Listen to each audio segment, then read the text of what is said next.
Glory to Jesus Christ. Forever. So today in the life of the church we have a rather short gospel reading, but the epistle has a lot of depth to it that we might not expect. At first, St. Paul just talks about bearing with the infirmities of the weak, and we can often dismiss that. We can often, God forbid, sometimes people translate that as put up with the infirmities of the weak. But St. Paul isn't asking us to tolerate the infirmities of the weak, but to bear them up, to carry them. There's a responsibility that he's asking us. Anyone can tolerate things. In fact, people tolerate things way too much that are bad. But this is something that St. Paul is not trying to talk us into. He's trying to call us to a deeper thing. And what does it mean to bear the infirmities of the weak? We can at first be tempted to think of ourselves as, oh, I'm the strong one. I need to bear with I need to take all this responsibility onto myself. But if we play that game, we end up burning out. We end up trying to do everything for everyone. But we're called to see what he's asking. Very many of us have our strengths, and we have our weaknesses. This is something that St. Paul is saying everyone should be doing to and for each other. So clearly it's not a matter of there are the strong people over here, there are the weak people over here. No, this is something that everyone will have those who are stronger than them in whatever thing, like a virtue. There'll be always someone above you, and there'll always be someone who needs a little bit of help.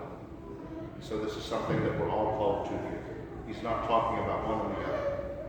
But to bear the infirmities of the weak sounds like a simple thing, but if we don't follow this rule, all of society begins to unravel. Everything in the spiritual life begins to unravel.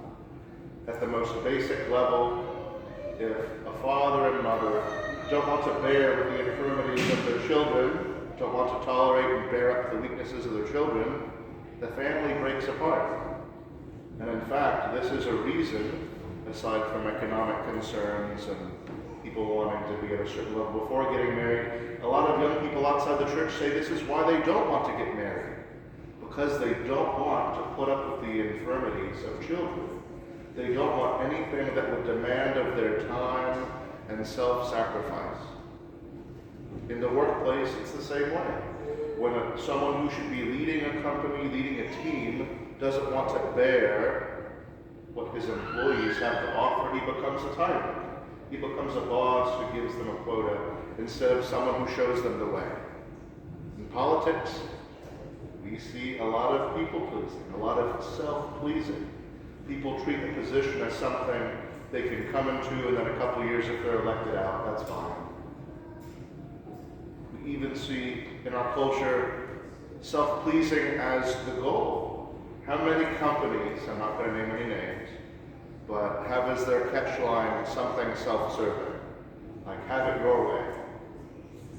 We could be here for hours if we listened to all the taglines, but the point remains that the world wants us to think about ourselves first and to please the self.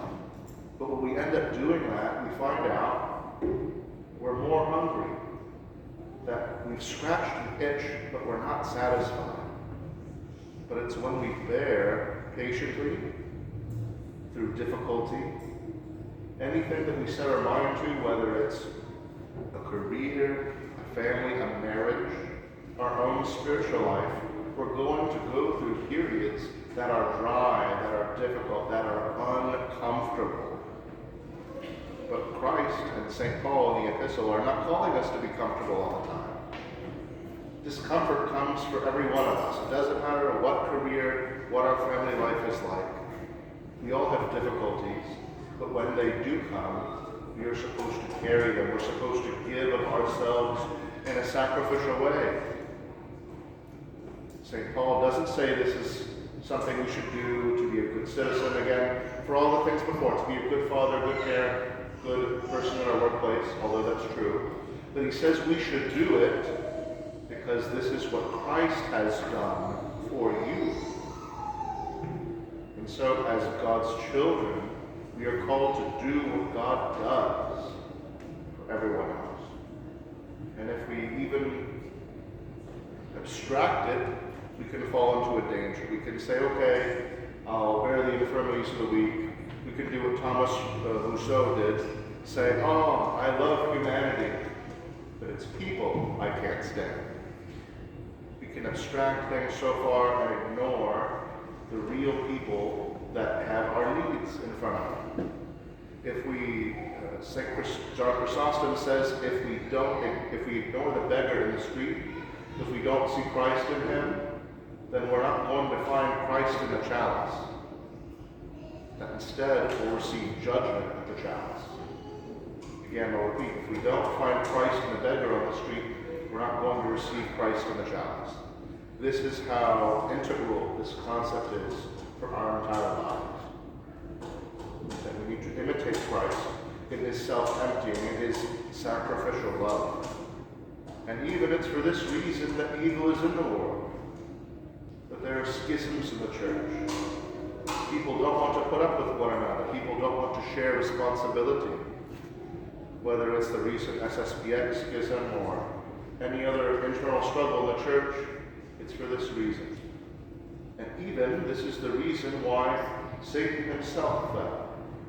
He did not want to put up with us. When God created the world, angels were witness to all of it, and they saw the plan of God to make the world and especially become incarnate, that this was the plan. Not plan B. The incarnation is not the response. Adam and Eve, you sinned, I have to fix it. No. The incarnation was plan number one. And when the angels hear about this, a third of them are scandalized. St. Ephrem even goes so far as to say that the first command that God gives his angels is to venerate Adam, to bow before him and serve him. These angelic beings are spirits, and some were offended. How could we serve something made of clay when we're spirits? And more especially, how can God identify with his creation? How can God take on humanity? And that was scandalous to them. And a third of them fell away. All because they couldn't bear the lesson. There's nothing wrong with being in a position of weakness. In fact, if we're humble, and every time we're praying pre-communion prayers in the liturgy, we will at some point say, I am the chief of sinners, or talk about sinners of whom I am first, of whom I am chief. And at the end of the day, everything begins and starts with us.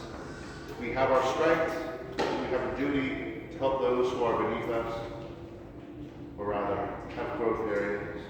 But we also need to see our own growth areas and work on those first.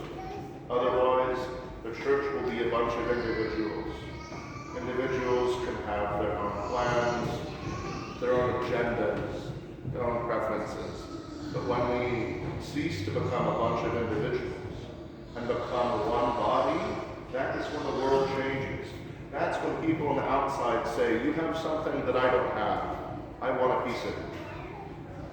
Of course, it's not easy, but this is something we make the beginning of every day. Trying to say, how can I recognize areas that I fall short?